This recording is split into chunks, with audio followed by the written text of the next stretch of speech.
In today's show, we're taking a look from McFarlane Toys, DC Direct, Batman, Fight in the Frozen, Batgirl, Page Punchers. Stay tuned.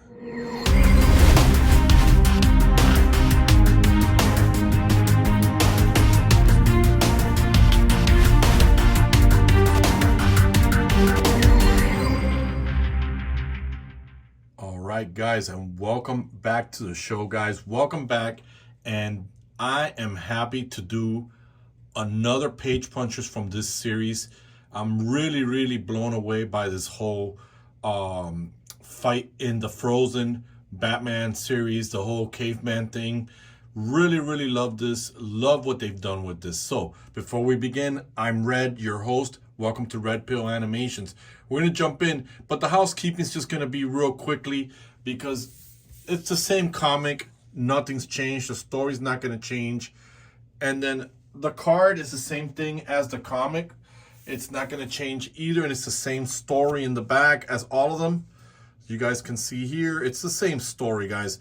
And the only thing I'm going to share with you why I got this, because I know a lot of the haters out there, oh, but Red, you don't get the sidekicks because you always believe Batman doesn't need a sidekick. Yes, I don't believe it. But the reason I like this series and these sidekicks is because I believe that Robin is in another clan, which it says on the card, and I believe that she, in her role, is some kind of, or at least in my world, some kind of a witch that is part of the clan but has been exiled from the clan, and she only helps out when she sees a vision or something. That's my interpretation of her. She's not a sidekick. She's helping him with the whole Frozen situation. And the fact that the card says that she's stoic, she can't be as more stoic than Batman. Batman is very stoic. Okay, so last but not least, we're taking a look at the DC stand. I may need to use it later. I had a little difficult time getting her to stand up with her small feet that she has. And as you can see, the weapons and the accessories are on her because the fingers or the hands are really tight, guys. So I had to blast it with the blow dryer, get the axe in her hand, and I'll bring it forward now so you can see. And we'll take a look. Look at the details of the axe. See, that part here, very difficult. It's just going to break the hands. So it's best to do that. Now, let me pull the grappling hook out of her belt, which I already put it in there, to show you something, guys, which I think it's a first for McFarlane, at least in my opinion. He added a cord to this bone-style grappling hook. Look at that. I mean, would have been cool if the handle would have been brown, wrapped up in the stitching, but that's okay. It's McFarlane. It's an open canvas. You know, he's always whining about, look at all this plastic, but we get an actual cord. It's not plastic, guys. It is an actual cord. So as you can see there, the grappling hook does look really good. I love it. I wish it would have came with the Batman, but I'm okay with the two battle axes that he got. And so I'm going to take this axe off her hand. Let's see what the grappling hook looks like in her hand. And so there it is. Pretty cool, huh?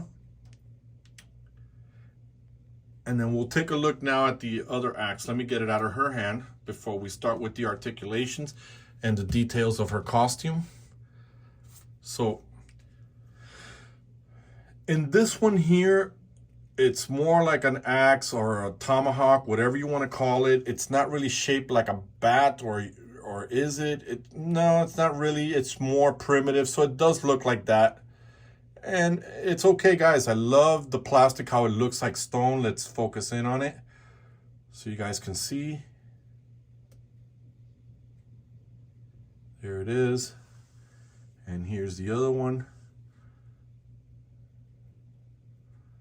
And believe it or not, guys, I have a friend who's in film school who's going to borrow these guys to do the story. He wants to do it in stop motion. He wants to turn it in like that. Yeah, I do have a friend that went back to school and decided to get into film after all these years. Me, I learned filmmaking online and reading books. So that's how I learned that I didn't have to go to film school. But he wanted to, and hey, more power to him. So I'm gonna take this off her hand, and let's take a look at Batgirl. Let's take a look at her costume. And it's supposed to be a cave woman, but it's sort of like she's wearing the leathery buffalo pants that Native Americans wear, at least, you know, Comanches or the Apaches. And we all know the story that there was an ice age here in the States. So I'm not gonna get that nerdy on you because I know a little bit of my history. She's got, let's focus in on her. She's got the bat symbol there in some kind of melted gold or hide maybe. She's got the leathery mask, but mine's has a smidge there in the eye, so I'll have to take a Gundam pen to it and fix that. Look at that. We've got, you know, we've got the braid here, which looks fantastic, and I can tell you it does not affect the articulation at all on it. It is a soft rubbery costume, but it's made kind of like to look like that, and she's got the whole posing on it, even though I would have preferred static. If you look at the gauntlets, it's definitely a stone type of gauntlet. We've got the costume, and then we've got the side pouch where I put the grappling there. And then according to the cover, this is supposed to be like fur, like winter fur on it. But overall, she does look like some kind of a medicine doctor or witch. I hate to say skinwalker for her tribe. They definitely, with this type of costume there, they definitely went with a more of a Native American look to her, at least in my opinion. Guys, you know, I could be wrong. Oh, there's the bloopers you guys love. Trying to get her to stand for a moment while I focus in. And so guys, let's begin with the articulation. You saw that I told you the head goes side to side. Does it go up? Yes. Does it go down? Perfect. The arms are perfect there. I did blast it with the blow dryer, but it's still a little bit on the stiff side. So I'm gonna move the bicep here for you. There it is, so you guys can see that. The bicep does move there. Double pinned elbows, so she can do that. I don't like this system of the joints. I think it's weak, but you do get that there, that swivel. We get a crunch there. We get a crunch there, there, and there. Her articulations let her split like that. You do get a little bit of movement there. Not a whole lot. Not a whole lot in the swivel department either. Double jointed knees. Don't like that separation too much there that we're seeing there on screen. Not digging that. And then they could have decorated the little pin there in her foot. We do get a swivel in the foot, up and down, pivot, and you get the toe articulation. It is, because it's a female body, they made it her smaller. It's not as bulky as the Batman figure, so you got to be very delicate, but definitely has a lot of articulations that you can mess around with. Whoops, there it is again. Let me grab the stand, guys, real quickly. It's off camera. Put her on the stand. There we go. Now we are good.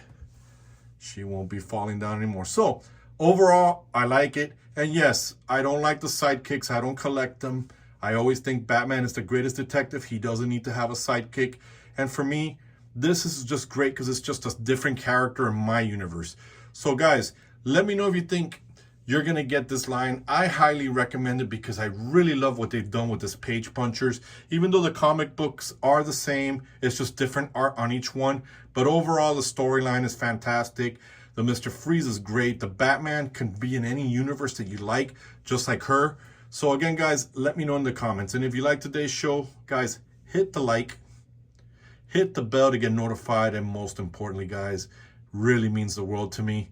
Don't forget to subscribe. It's helping me grow with you. So with that said, I'm done with the witch doctor, sorceress, Batgirl per se. I'm done with the reviews. This is Red. I thank you for watching. We're done, and we are